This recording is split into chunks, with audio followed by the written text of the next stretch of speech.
Dane Brugler posted his first mock draft of the year, and he doesn't have a running back going to Dallas in round one. Thank goodness. We'll break it all down on this episode of the Locked On Cowboys podcast.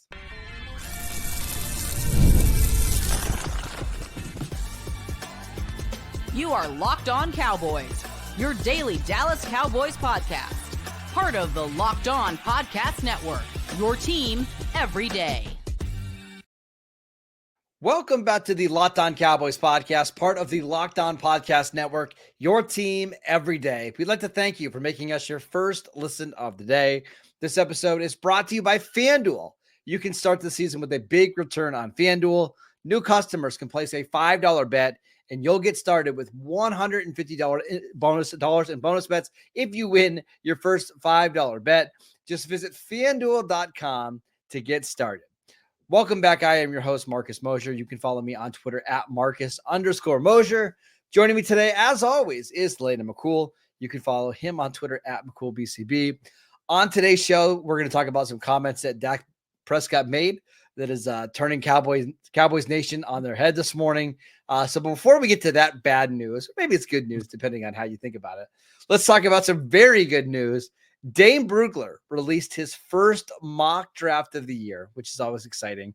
We're getting really close to draft season. Yeah. And at pick 13, Landon, he had the Dallas Cowboys selecting not Ashton Denty, the running back from Boise State, but Luther Burden III from Missouri, a wide receiver. What are your thoughts on this first mock of the year? Well, first of all, Dane deserves thanks on two fronts. One, for not picking a running back like you mentioned, yes. And two, for picking one of the few players in this draft that I have started to look at already because I'm very early days in the draft process. So, yeah, I mean, I think the Cowboys clearly have a playmaker need, right, on the offensive side of the ball. Whether that comes in the form of a running back or a wide receiver, maybe even a tight end, but though I'm not seeing a ton that are necessarily grabbing my attention that where the Cowboys pick. There's a tight end from Michigan, Colston Loveland. Yes, I know, and I don't even want to go down. I mean, look, it's going to take all I can to convince Cowboys Nation to let me draft a Michigan defensive tackle if he falls to us. I don't have the energy to fight the tight end front as well. But in this draft, he has the Cowboys picking Missouri wide receiver Luther Burden III, if I'm not mistaken. Mm-hmm. And so this is a guy that I think that the Cowboys in one form or another have been chasing this body type for a while. I feel like this is, it's interesting in some ways because I do feel like there is some overlap in his game to CeeDee Lamb, right? Where This is a yak receiver. Like this is a guy that you want to get the ball into his hands quickly and then have him run through a defense. I mean, I wouldn't necessarily compare him, physically to Deebo Samuel necessarily, but that's kind of the comparison as far as like how he probably would get deployed, right? Like he's a guy that probably still needs to kind of, give some refinement in his route running. He's still a little bit raw in that sense, but he's got great hands. You throw the ball at him, he's going to catch it. Even in contested situations, he is dangerous with the ball in his hand. He will run through the secondary and create big plays if he gets the chance. Obviously, a focal point of that Missouri offense for the last few years. I feel like this season's tape, this is something Dane commented on, and this is what I've seen as well, is that it feels like this year there was an expectation of him to kind of break out a little further than he did. And so I think that there is some of that kind of lull in expectations that happened, through the season. But I think once we kind of get into the process a little bit more, into the draft process, I think once he starts testing, I think you'll start to see a lot of people get a lot more excited about it. I like this pick, only if he isn't a running back, B, but because I do think that this is a good kind of fit for the Cowboys to get this sort of alternate playmaker who is a guy that even if you can just get him the ball on a crossing route or something, you're going to get opportunities to get him one-on-one situations. And it's just another guy that can create with the ball in his hands in this offense. So full disclosure, this is one of my favorite players in the class. So oh, wow. Really? Yeah, he really is. The usage this year has not been great. And actually Mike Renner, right before we jumped on the show, had a tweet that said, Luther Burden's usage this past fall has been legitimately disrespectful to the man's talent. Don't worry too much about his raw totals. He was not even given the chance to produce. And what he really means by that is the quarterback play has been so bad Yeah. that they've been basically limited to throwing him slants and screens. And it's why his ADOT is way low. But if you watch him like last year, you can see him running plays down the field, running slot fades, running like legitimate deep routes, right?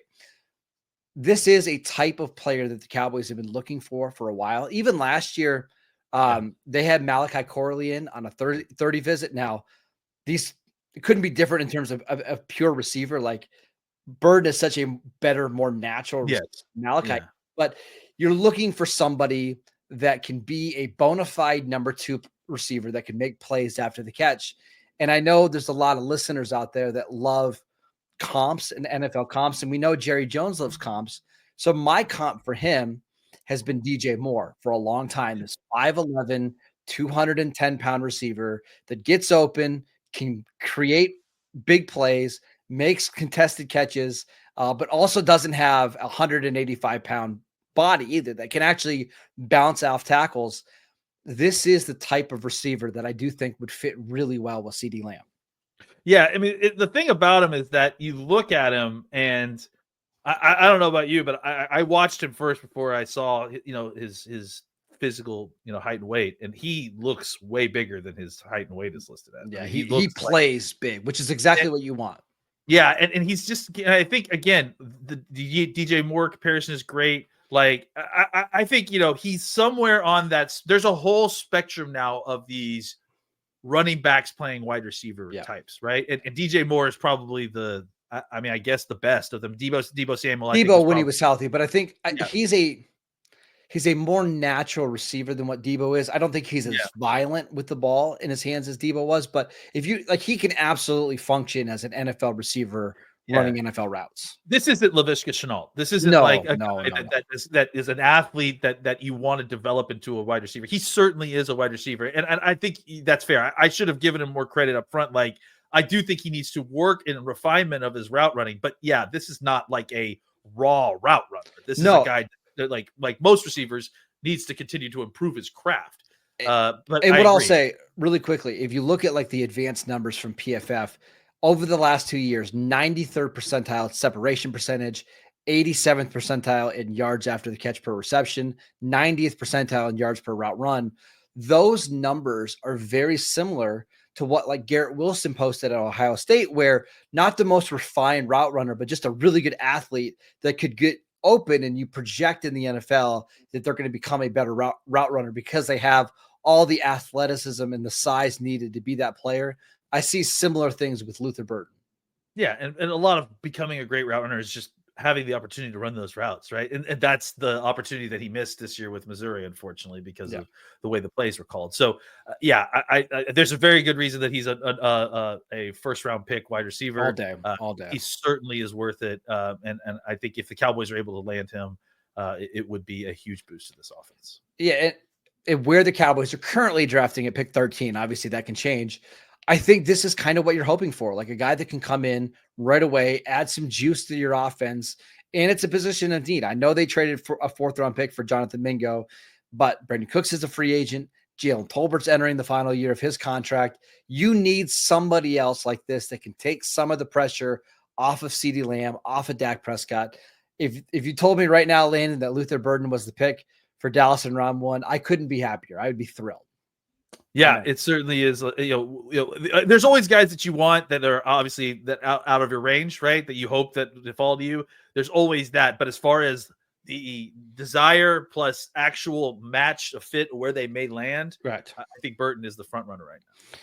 All right, let's get to some comments that Dak made yesterday that have people losing their minds today. We will get to that next.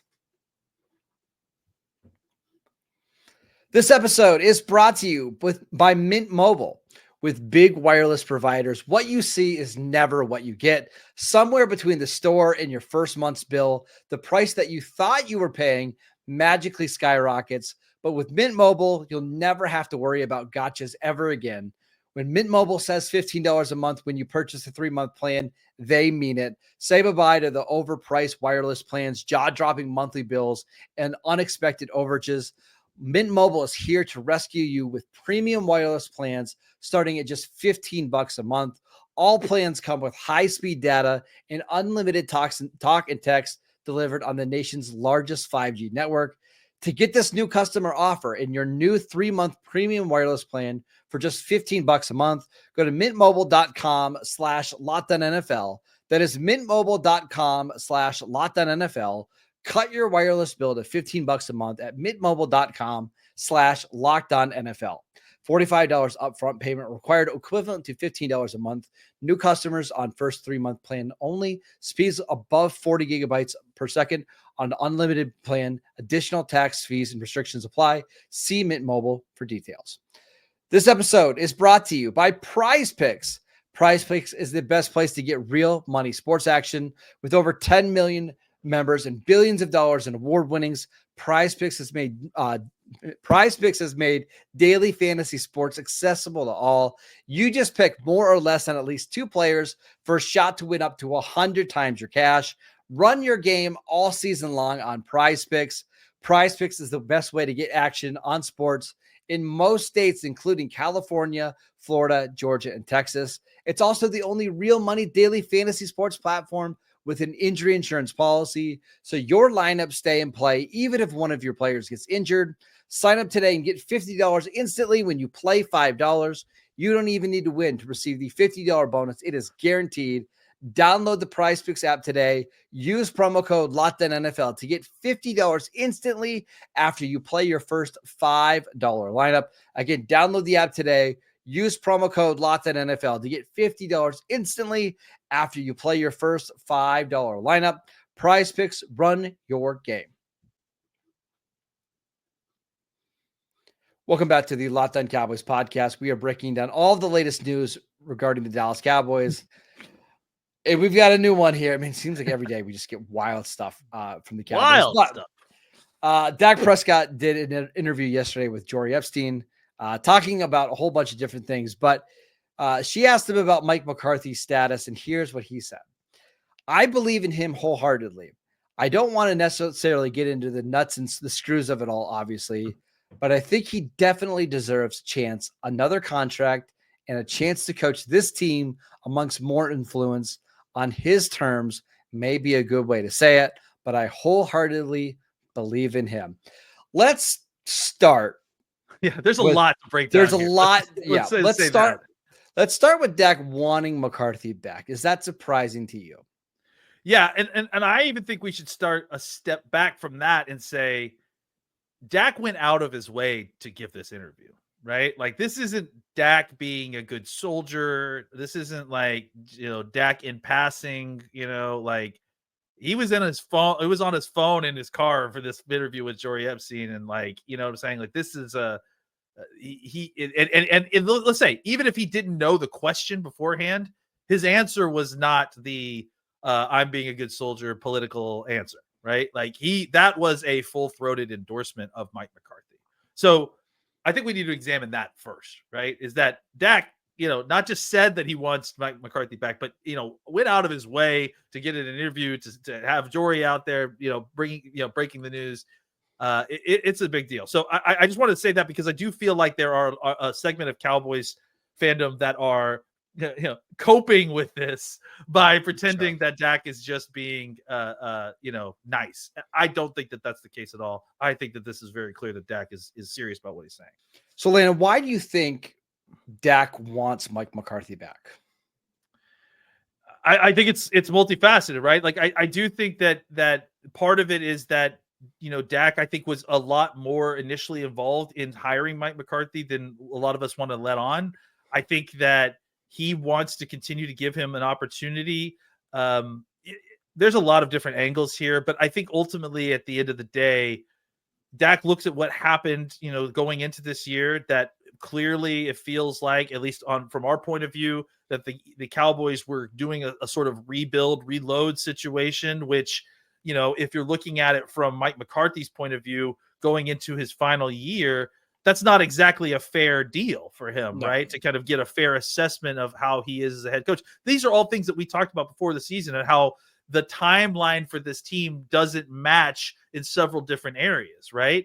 And so I think that Dak is just expressing his frustration in that a lot of things went wrong this year that weren't Mike McCarthy's fault. And I think the reason he's doing this is because I think he really likes Mike McCarthy and he really wants him to be back. Yeah. And I think, one of the things that I think we as Cowboy fandom need to kind of accept a little bit is that, a lot of the things that we would like to place blame at the feet of Mike McCarthy or at the blame of Scott Linehan back when he was, I think a lot of this stuff Dak has full-throatedly endorsed. I think that Dak is on board with a lot of the things that we are attributing to Jerry and Mike McCarthy problems. I think that Dak's on board with a lot of this stuff. And I'll even go a step further. The fact that Dak is aligned with it seems like aligned with the Joneses on bringing Mike McCarthy back. I think that shows you that these guys are a little bit more in tune than I think, a lot of us want to admit. If the conversation had started with, I think Mike, could be I think he's deserved maybe a little bit of a chance. And it was like even a little bit less, full-throated. I think that would be one thing. But the fact is that last week, Jerry was chumming the waters for a potential Mike McCarthy return as the head coach. Now this week, here's Dak Prescott also fully endorsing it. And yeah, he may be, we'll talk about what else he's asking for in that. There's another aspect of that. But either way, the point is that both Jerry and Dak are on the side of, we want Mike McCarthy back. Now it's the job to sell this to the fan base, because I think that's what all this is at this point. Yeah. Again, I'm not saying whether the Cowboys should or shouldn't bring back Mike McCarthy, but there are reasons why I think Dak believes it's the best solution. Maybe not for the team, but for him personally. And one of the reasons is 2023 was the best year of Dak Prescott's career. And that was with Mike McCarthy calling plays. The Cowboys went 12-5 and he finished second MVP voting, right? Like it was legitimately Dak's best year ever. I also think Dak going into his age 31 season, I think there's a lot of unknown about who could be coming in here and calling plays, and he could be having to learn a completely new system, right? And I think these quarterbacks know that a lot of times it takes multiple years to learn a new system. And usually that first year is pretty rocky. And maybe Dak doesn't want to have to go through another one of those years, especially coming off a major injury like he's going to be coming off of. So I think for his sake, he's familiar with Mike McCarthy. He's had success under Mike McCarthy. It probably just makes the most sense to run it back one more year. Again, is that the best solution for Dallas? No, but I could easily see why Dak wants to have that be an option as well. I think if this was what they've always wanted, which I'm starting to believe that maybe it was, I think that they made a mistake by not extending McCarthy before. They should have just given him a 3-year deal, right? Because this doesn't make any sense. Now all of this doesn't make any sense. Now you've got a mismatched timeline. You've got to explain, because of everything that's happened subsequently. Now you've got to explain why you're rehiring Mike McCarthy to the fan base, right? Well, the other thing, Landon, I remember us having a conversation after the Packers game about how, and I vividly remember the conversation about how you can't run back the trio of Jerry Jones, the GM, Mike McCarthy, the head coach, Dak Prescott, the quarterback, and yet they did it anyways. They're not going to make the playoffs. Dak suffered an injury. I don't know if I can get behind another year of this with things being exactly the same. Yeah, listen, our argument was that they shouldn't have done this in the first place. No. McCarthy shouldn't be the coach this year. So, I don't know how. I feel bad for the way that this went down with Mike. I think that Dak made a lot of great points in what he was saying. It doesn't change my opinion that I desperately do not want Mike McCarthy calling plays in 2025. And I think, that I just don't think that there's a situation where that he's necessarily done more than he did at the end of last year, that when he hadn't earned a contract extension at that point. What has he done in this last year to make you feel like he has earned it over the last year that's worth a lame duck season that we just went through? One question before we move on. How much say do you think a franchise quarterback should have when it comes to either picking out a new head coach or trying to keep the same one? Well, this is the real problem, right? Is that I think that he probably should have some say, but I think that the problem is that much to the much going against much of what his public persona is, Jerry leans too much, it feels like, on folks that he trusts, like, and that includes Romo and Dak at different points, right? Where he'll talk to them directly, and maybe he shouldn't. Maybe, like, that's the thing, is maybe the GM should be doing their job separately from all that, and not completely like in a vacuum.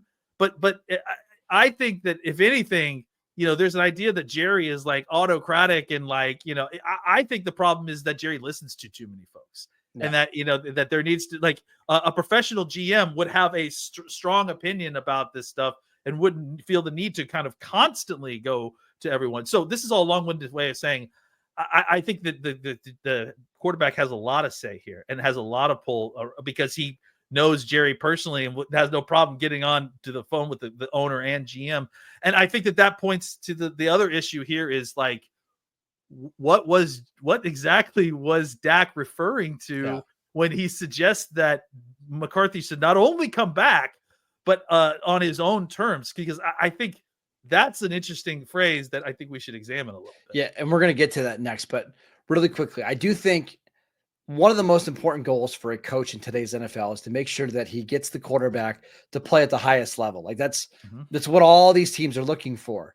But that can't be the only thing. You have to have a coach that can also coach the other 52 players on the roster and get them ready for game day. Is that Mike McCarthy? Is it somebody else? We'll see.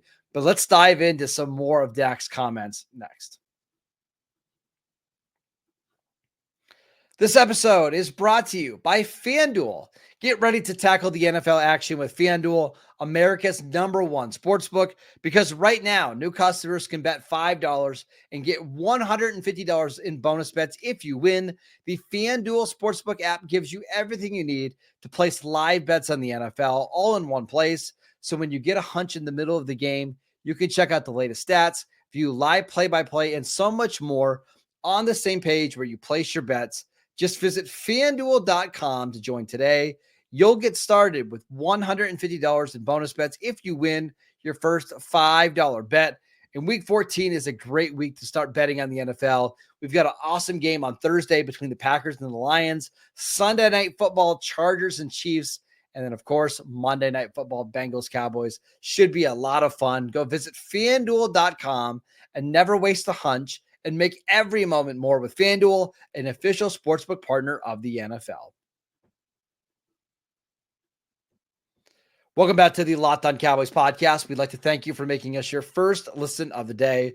For your second listen, check out the new Locked On NFL show. 2 shows every single day.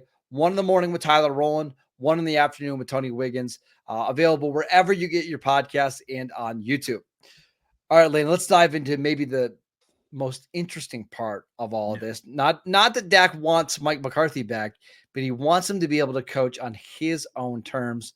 What in the world do you think that means? All right, let's look at this a couple different ways. Let's look at this as from the view that it seems like the most obvious to Cowboys fandom, right? And that Dak is implying that Mike McCarthy should come back and should have more personnel control, right? I think the reason that we as Cowboy fans are defaulting to this as what Dak is saying is because all of our anxiety about Jerry Jones being the person and what has happened in this offseason and all the problems that happened in the 2024 season with the lack of kind of free agent personnel movement, right? I actually think that there's another angle that this can be read at. I think that there's a potential, and if you actually listen to the audio of the conversation that he's having with Jory, there's a point where he's talking about coaching amongst. He should be allowed to choose who he coaches amongst, and then he kind of backs up a little bit, and then he's like, "How can I say this?" Because he knows that what he's saying, he knows what's in his head, he can't say out loud. Right? It's like either privy information or he's trying to be political. Whatever, it doesn't matter. But ultimately, what we need to find out is, what is he trying to avoid saying? Is he trying to avoid saying, "Hey, I think Mike McCarthy should have more personnel control and have more ability to do that, which again, Mike McCarthy's never really had that personnel control. And I'm not even sure that that's necessarily something he's chomping at the bit. No, I don't think so. I think that what Dak is referring to is that there has been conversations about bringing McCarthy back potentially. And this goes back to what we just talked about last section, right? Where I have no doubts that Jerry has pulled Dak aside at some point and said, like, hey, what are your thoughts here? What do you think about the situation? Should we, no. I wonder if this isn't a situation where there's conversations inside the building about bringing Mike McCarthy back, but with a new offensive play calling group, right? With a new offensive coordinator, with a little bit less control over the coaches. If you remember, it seems to me that the biggest issue, honestly, that if you're going to point one big problem for Mike McCarthy, over the 4-year tenure that he's been here, right? To me, he's had a real problem with some of the staff building that he's done, right? Obviously, was his first defensive coordinator was a complete flame out, right? They've had situations where they've had to move some different folks around. They've changed offensive line coaches. Yep. They've just had some issues. I wonder if Jerry and Steven and Will look at the situation and go, look, there's a lot of things about Mike McCarthy, the head coach, that we really like. And even though Dak likes Mike, the play caller, it feels like maybe that the game is moved past him a little bit, and the Cowboys need to take a step in the future. And I wonder if Dak is like you mentioned earlier, hesitant about that. Like Dak wants to truly roll it back because it's what he's familiar with. Yeah. So I tend to think that what Dak is suggesting is that not only should Mike come back, he's not advocating for Mike to come back with more power. I think he's advocating for Mike to come back with similar power that he has now. And we'll see how that plays out. Yeah, and I think that's a really good call because it's pretty clear he didn't necessarily want Kellen Moore when he got hired here, right? Kellen Moore was already on the staff, and the Joneses insisted that if he got the job, he'd be the offensive coordinator, right? And then they had the falling out in 2022. Schottenheimer was brought in. It was rough for a couple of weeks, and then it was really good. So I think that's part of it. I also wonder about defensive coordinator. Like, we love Mike Zimmer. We know the Joneses love Mike Zimmer. I bet you Mike McCarthy has a lot of respect for Mike Zimmer, but I don't know if that was actually Mike Zimmer's hire or not. Do you think he was? I think like you and I discussed, I think it's hard to tell because the Cowboys botched that situation so badly and delayed and drew it out so long that they kind of had run out of options, And Dan Quinn didn't pick. He was the last coach to get hired at that cycle, so they got way behind, right? The other thing I keep coming back to is, like, if you look in Green, like when he was the coach in Green Bay, they were primarily a 3-4 team under Don Capers, right? They hired Mike Nolan, who was a 3-4 defensive coordinator. Again, 3-4, 4-3 doesn't matter as much anymore. It's more about styles. Nolan was definitely on the forefront of that hybridization too. So but he definitely was trying to do more 3-4 stuff earlier. So I just wonder, like, what does Mike McCarthy want from his defense? Does he want a Zimmer type? A more super aggressive blitzy type? Does he want a Dan Quinn that's going to stunt a lot and drop 7 into coverage? I honestly have no idea, and I think that's maybe part of the issue here. The other thing I wanted to point out is you said coach amongst, which could be talking about the coaches. It also could just be talking about players, and I think it could be talking about players for sure. Yeah, when you go back and you look at the running back situation from this year, this is just one example. And you go back and you read some of the quotes from August and September, it's always read like he would like this to be a single person backfield with other guys rotating in sparingly, right? Like for a couple touches. But the Joneses were convinced that this should be a full running back by committee. And this is why Dalvin Cook and Ezekiel Elliott were brought in. And I just wonder, like, you go to the suspension of Zeke in the 49er game, or it wasn't the 49er game, was the Atlanta game. It doesn't even matter. Like, it was pretty clear that McCarthy did not want Zeke to play. And Jerry Jones is doing an interview after the game talking about how it's not that big of a deal that he got suspended. Like, hey, if that's the only thing that I got in trouble for, I would be just fine. I think McCarthy just wants to be able to have control of the guys in the roster and who plays and who doesn't. Yeah. And again, I think the one thing that we have proven here is that we don't know what it is, and that it's like it could be any number of these things. But I think we shouldn't assume it's one thing, that it's like, you know, that Dak wants Mike to have more personnel control, or, you know, I think it's probably a list of small things that they would, like, you know, check off, like, hey, don't interfere with who the starter is, like, hey, don't Exactly. you know, Let me ask you this. going over it. Yeah. Do you think if the Cowboys offer Mike McCarthy a 3-year deal this offseason, he would automatically take it?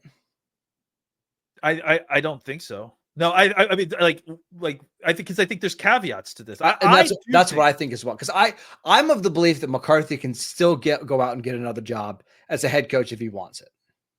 Yeah, I do too. I mean, look, I mean, it's hard to argue with what he's done while he's here, right? The results are pretty good. So I think that the problem is that what we're seeing is, this is a year where the league is transitioning. It feels like it's started to fold back into being more of a running game, like, you know, shell coverage defense, kind of almost 90s era like football, right? And obviously McCarthy was you know, around for all that.